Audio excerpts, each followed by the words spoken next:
লীলার কথা বলে প্রকাশ করা যেত, এক মুখে কেমন করে তা বলে প্রকাশ করব। হরিবল হরিবল।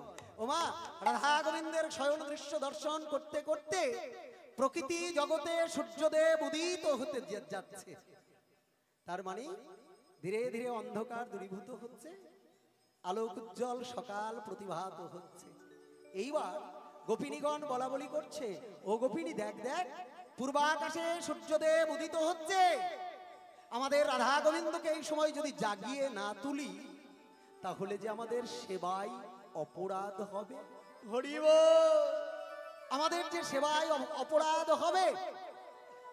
সবার মধ্যে আলাপন চলছে। হরিবল। আর এদিকে বৃন্দাবনের গাছে গাছে বিভিন্ন পক্ষী আজকে ডাকতে শুরু করেছে। একটু মন দিয়ে শুনুন, আজ বৃন্দাবনের কোন গাছে কোন পাখিগুলো ডাকছে। হরিবল হরিবল হরিবল। রাধে গো। আজ আমরে কোকিলা ডাকে, কদম্বে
প্রথমেই ডাকলো, কি ডাকলো?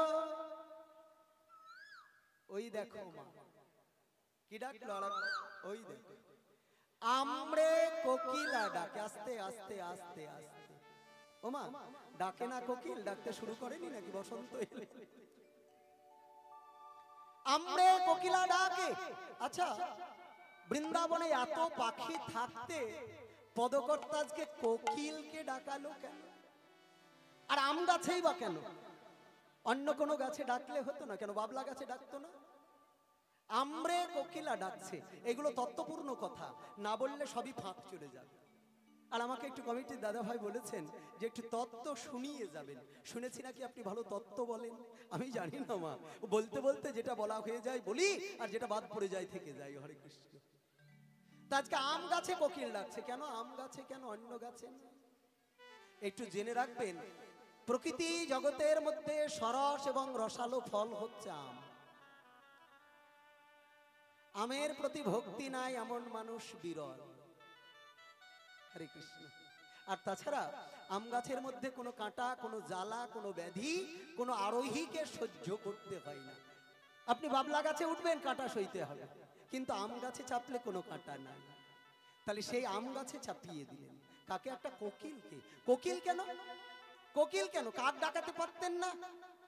কোকিলটাকে ডাকালেন। কোকিল একটা পাখি জগতের মধ্যে প্রতীকী পাখি। প্রতীকী পাখি। আমাদের মনুষ্য সমাজে কিছু কোকিল রূপী মানুষ আছে, কথা নয়। মনুষ্য জগতে কিছু কোকিল রূপী পাখি আছে। বঙ্কিমচন্দ্রের কমলাকান্তের দপ্তর একবার পড়বেন, একটা প্রবন্ধ আছে যার নাম বসন্তের কোকিল।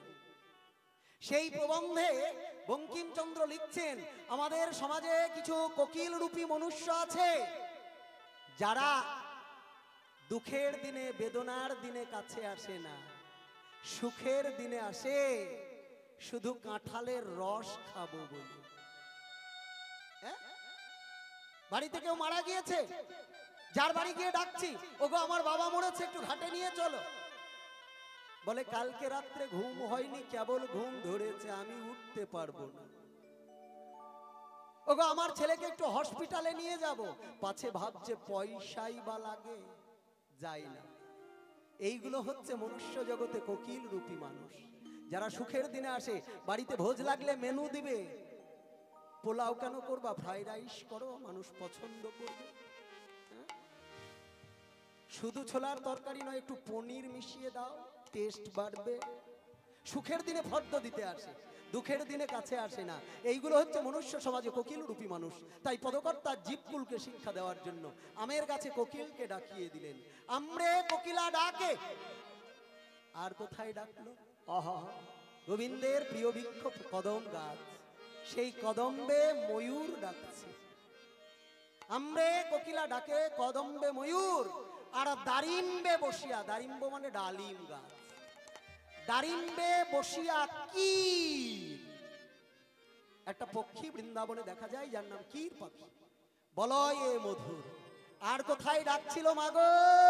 হরিব আজ দ্রাক্ষা ডালে বসি ডাকে কপত কপতে দ্রাক্ষা ডালে বসে ডাকে কপত কপতি। ডাকা ডালে বসে ডাকে কপত কপতে দ্রাক্ষা ডালে বসে ডাকে কপত কপতি। তারা কোন মাঝে ইলো তারা ওতে তারাগণ মধ্যে লোকাম হলো তারাপতি। তারা গণ মাঝে লোক ইলো তারা ওতে তারাগণ মধ্যে বলগে হলো রে হরি হরি বল। তারা গণ মাঝে হরি হলো রে আনন্দে লাগনি হলো রে তারা গণ মাঝে দেখো লীলো তারা পোতে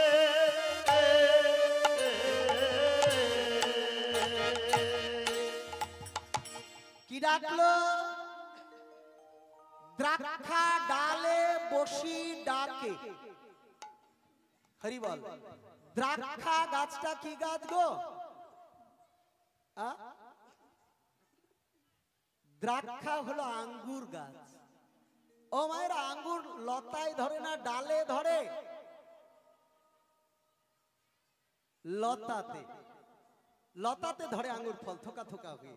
আঙ্গুরের সিজন চলছে তো, হ্যাঁ, আমাদের দোষ নাই, কারণ আমাদের দেশে আঙ্গুর টাঙ্গুর হয় কম। হ্যাঁ, তা দ্রাক্ষা ডালে বসি ডাকে, কিন্তু পদকর্তা দেখুন আজকে ভাবাবিষ্ট হয়ে ওই লতাতেও একটা ডাল জুগিয়ে দিয়েছে। দ্রাক্ষা ডালে বসি ডাকে কপত কপতি। কপত মানে পায়রা, আর কপতি মানে মেয়ে পায়রা। কেমন করে ডাকছে দেখো ও মায়েরা, ভালো করে বোঝো কথাগুলো। আজকে কপত ডাকছে, কি বলে?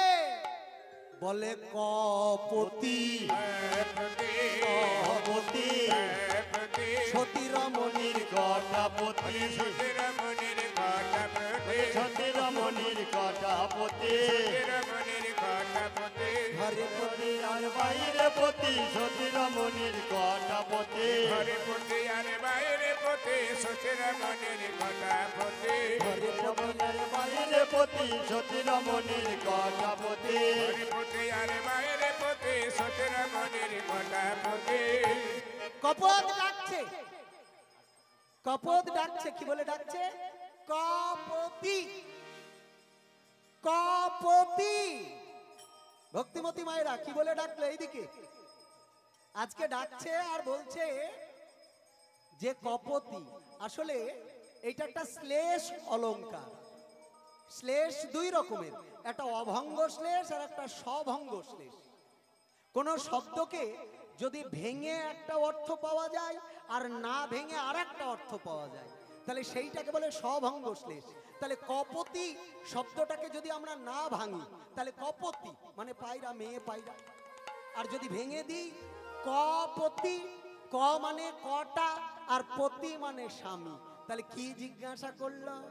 বলি শোনো শোনো, বলি তোমার কটা পতি? ও মায়েরা, তোমাদেরকে যদি বলি বলো তো তোমাদের কটা পতি, বড় করে ঘোমটা দিয়ে বলবে সর্বনাশ, ছি ছি ছি ছি ছি। কি বলে, জীবনে আমি একটা বই দুটোর মুখ দেখিনি। কিন্তু শাস্ত্র কি বলে জানো? যে রমণীর একটা পতি সেই রমণী আসল কি, সতী না অসতী? অসতী। আর যে রমণীর দুইটি পতি সেই রমণী আসল সতী। রাধে। ভালোই হলো কি বাবা, ভালোই হলো। কীর্তনিয়া আবার শুনেছি নাকি মাস্টারিও করে পণ্ডিত মানুষ, তাহলে বলে গেল যাদের দুটো করে স্বামী তারাই হচ্ছে প্রকৃত সতী। তাহলে একটা তো ঘরে আছে, কালকে আর একটা খুঁজে দেখব। হরি বল। হ্যাঁ, আর একটা কালকে খুঁজে দেখবেন? না না না না, তা নয়। দুটো পতি কে কে? একটা হচ্ছেন ঘরের পতি, আর একটা হচ্ছেন পরমপতি জগৎপতি প্রাণ গোবিন্দ। রাধে রাধে। যে রমণীর দুইটি সতী পতি সেই রমণী আসল সতী। প্রমাণ দিলেন কে? প্রমাণ দিলেন পদ্মাবতী। আস্তে গো, প্রমাণ দিয়েছেন পদ্মাবতী। একটু শুনবেন ঘটনাটা। সবাই জানেন পদ্মাবতী হচ্ছেন জয়দেবের স্ত্রী, যার নিবাস বীরভূম জেলার অজয় নদী তীরবর্তী কেন্দুলি গ্রামে, যেখানে মকর সংক্রান্তিতে মেলা হয়, কীর্তনিয়ার বাউল গানের আসর বসে। তো সেই পদ্মাবতী প্রমাণ করেছিলেন যে রমণীর দুটো পতি সেই হলো প্রকৃত সতী। সবাই জানেন জয়দেব একটি গ্রন্থ রচনা করেছিলেন, যে গ্রন্থখানির নাম হচ্ছে গীত গোবিন্দ। জয়দেব গীত গোবিন্দ রচনা করছেন, লিখতে লিখতে একটা জায়গাতে আর লিখতে পারলেন না। কেন লিখতে পারলেন না? সেই জায়গাটাতে লিখতে হবে, গোবিন্দ বলছেন রাইধনীকে, হেরাই হেরাই তোমার ওই চরণ দুটো আমার মাথার উপরে তুলে দাও।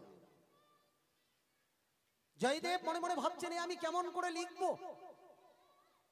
ভক্ত রাধারানী ভগবান শ্রীকৃষ্ণ, ভগবানের মাথাতে ভক্ত পা তুলে দেবে, চরণ তুলে দেবে, এটি আমি কেমন করে লিখবো? না না না না না, এ তো আমি লিখতে পারবো না। পদ্মা গো পদ্মা, আমায় একটু তেল দাও তো। পদ্মা আমায় একটু তেল দাও, আমি স্নান করে আসি, আজকে আর লিখতে পারছি না।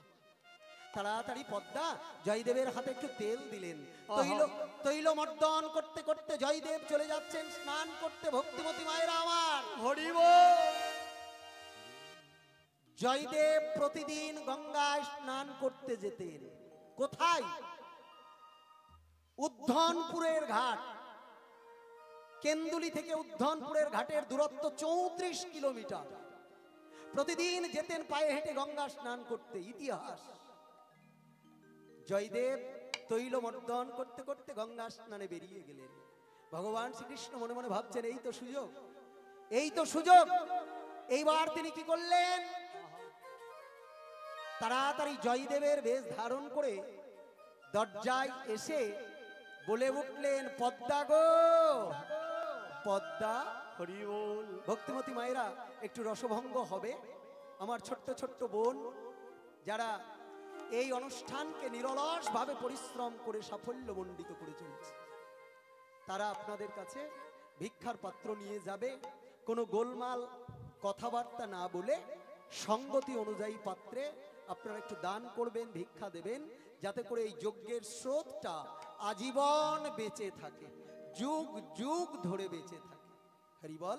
তো এইবার জয়দেব গিয়ে ডাকলেন, পদ্মা গো পদ্মা, আমায় আমায় ওই গীত গোবিন্দ খানি এনে দাও তো।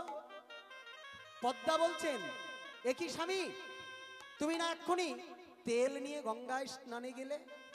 তুমি তো কোনোদিন এত তাড়াতাড়ি ফেরো না, তবে আজ তোমার এত তাড়াতাড়ি স্নান হয়ে গেল কেমন করে? স্নান কেমন করে হলো? জয়দেব রূপী ভগবান শ্রীকৃষ্ণ আমার বলছেন, পদ্মা আজকে আর আমি স্নানে যাইনি। ওই যে লাইনটি আমি লিখতে পারছিলাম না, ওই লাইনটা হঠাৎ আমার মনে পড়ে গেল, হঠাৎ আমার মনে পড়ে গেল। তুমি তাড়াতাড়ি ওই কলোয়াতে আছে আমার গীত গোবিন্দ খানা এনে দাও তো। পদ্মা প্রতি জ্ঞানে ভগবান শ্রীকৃষ্ণকে গীত গোবিন্দ খানি এনে দিলেন। আহা, বাঁকা শ্যাম বাঞ্ছা কল্পতরু ভগবান আমার নিজ হাতে জয়দেবের না লিখতে পারা লাইনটি গীত গোবিন্দে লিখে দিলেন। দেহি পদবল্লভ মুদার মুদারা। পদ্মার হাতে তুলে দিলেন গীত গোবিন্দ, আবার নিয়ে গিয়ে রাখলেন কলৌয়াতে। পদ্মা গো, আজকে বড় ক্ষুধা পেয়েছে, তুমি আমায় তাড়াতাড়ি খাবারের আয়োজন করো। প্রতি জ্ঞানে ভগবান শ্রীকৃষ্ণকে অন্ন ব্যঞ্জন প্রস্তুত করে সামনে এগিয়ে দিলেন। প্রাণ গোবিন্দ আমার সতী রমণীর হাতের সেবা গ্রহণ করে বললেন, পদ্মা আমি একটু বিশ্রাম করি। ঘরের মধ্যে যেই না প্রবেশ করেছে, আসল জয়দেব দাঁড়িয়ে এসে ডাকছে, পদ্মা। একই স্বামী, তুমি কে? তবে একটু আগে তুমি যে এলে সেই বাকে। কি বললে পদ্মা? একটু আগে আমি এসেছিলাম? হ্যাঁ, তুমি তো একটু আগে এসে আমায় বললে আজ আর স্নানে গেলে না, তোমার না লিখতে পারা লাইনটা মনে পড়ে গেছে, তাই তুমি তাড়াতাড়ি আমাকে গীত গোবিন্দ চাইলে, আমি এনে দিলাম আর তুমি লিখলে। কি বললে? যে লাইনটা আমি লিখতে পারিনি সেইটা লেখা হয়ে গেছে। পদ্মা, তুমি আমায় গীত গোবিন্দ খানি একবার এনে দাও তো। তাড়াতাড়ি পদ্মা স্বামীর হাতে গীত গোবিন্দ এনে দিলেন। দেখছেন, যে লাইনটি লিখতে পারেনি বাঁকা শ্যাম বাঁকা বাঁকা অক্ষরে, সেই লাইনটি লিখে দিয়েছেন দেহি পদবল্লভ।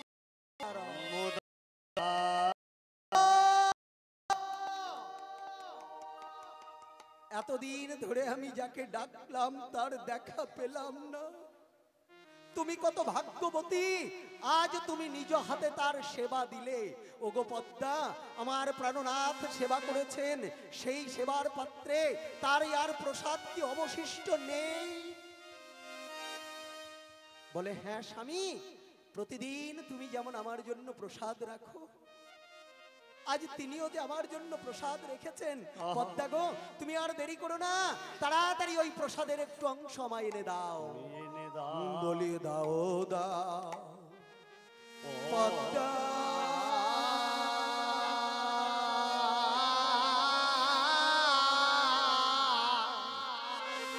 প্রসাদ হরি হরি হরি দাও গো।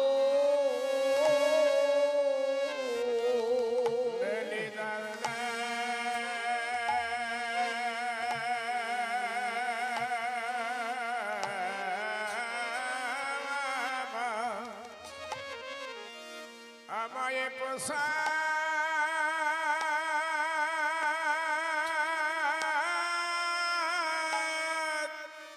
দাও গো।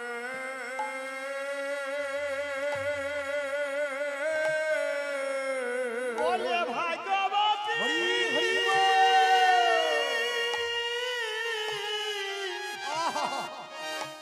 ও গোপাদা,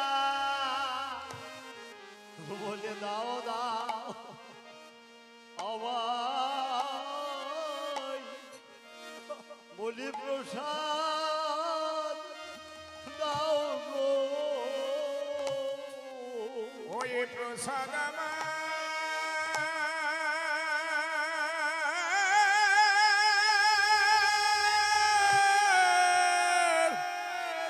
প্রসাদে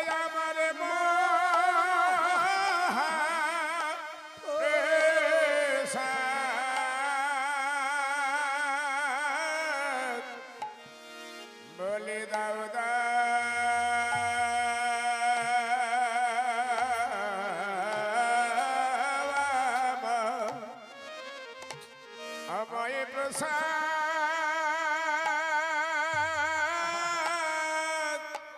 দাও গো। ওই প্রসাদ পেয়ে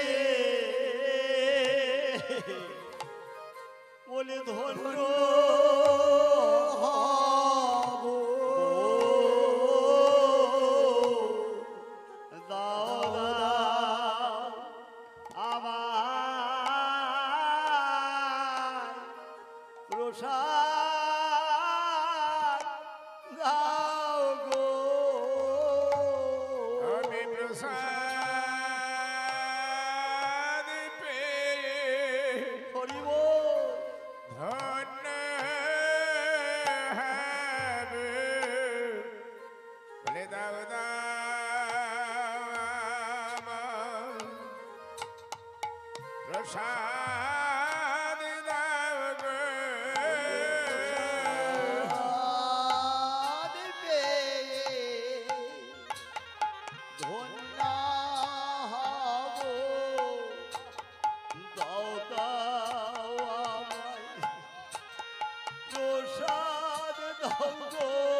প্রসাদ আমার মহাপ্রসাদ দাও দাও পদ্মা আমায় প্রসাদ দাও গো।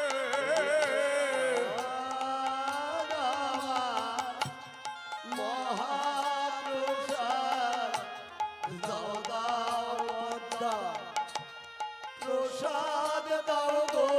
প্রসাদ আমার মহাপ্রসাদ দাও দাও আমায় প্রসাদ দাও গো। প্রসাদ আমার মহাপ্রসাদ দাও দাও আমায় প্রসাদ দাও গো। প্রসাদ আমার আমি প্রসাদ পেয়ে জয় গৌর হরি হরি বল হরি বল হরি বল। প্রসাদ পেয়ে ধন্য হবে। প্রসাদ দাও গো।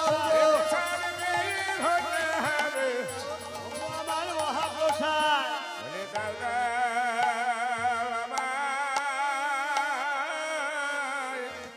আমায় প্রসাদ দাও গো। পদ্মা তুমি বড় ভাগ্যবতী, তাই নিজ হাতে গোবিন্দের সেবা দিয়েছ।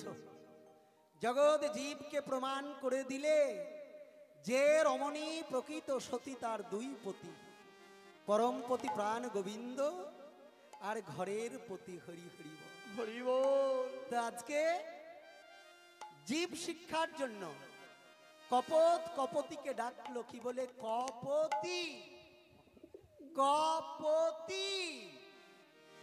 প্রমাণ হলো সতী রমণীর দুই পতি হরিবল।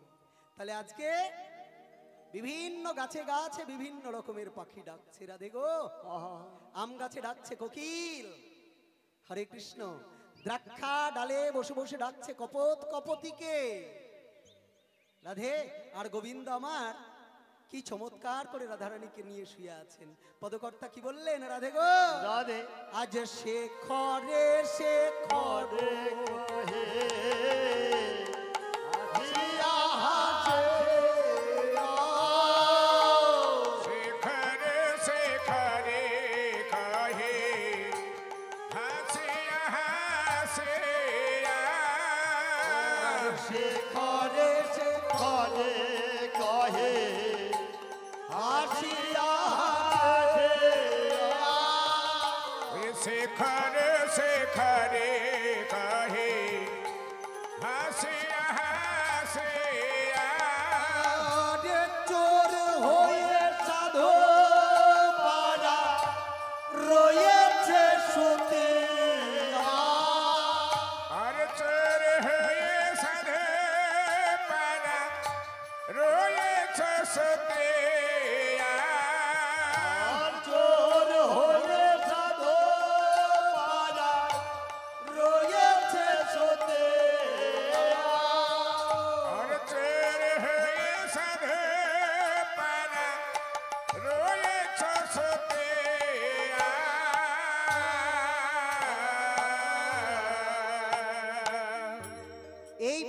পদকর্তা হলেন শেখর দাস।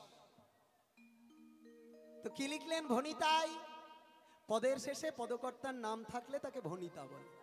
শেখরে শেখর কহে হাসিয়া হাসিয়া চোর হয়ে সাধু পাড়া। গোবিন্দ তো চোর, কেমন সাধুর মতো শুয়ে আছে দেখো। চোর হয়ে সাধু পাড়া রয়েছে সুতিয়া। এদিকে দিন হয়ে আসছে, সূর্য উঠে গেছে, আর থাকা যাবে না, তাহলে জাগাতে হবে যে। ওমা, রাধা গোবিন্দকে কে জাগাবে? আমি একা? রাধে রাধে।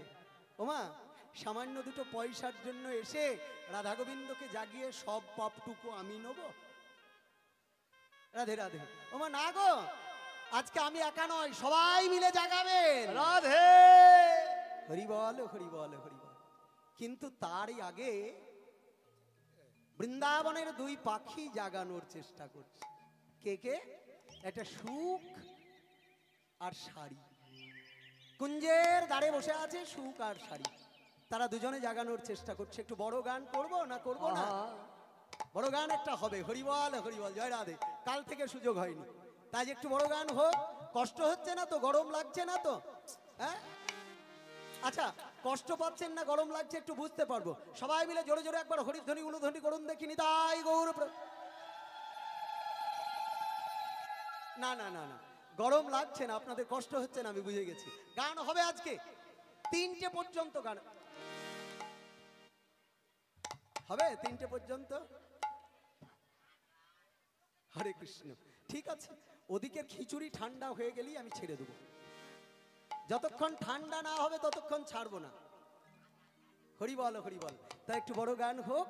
আজকে সুখ শাড়ি দুজনের কথা হচ্ছে, কুঞ্জের ডালে বসে বসে। হরি বল হরি বল। একটু বড় গান, খুব সহজ গান, আপনারা একটু শুনুন আর সাধন করুন। ওরে সারে শেখ আদে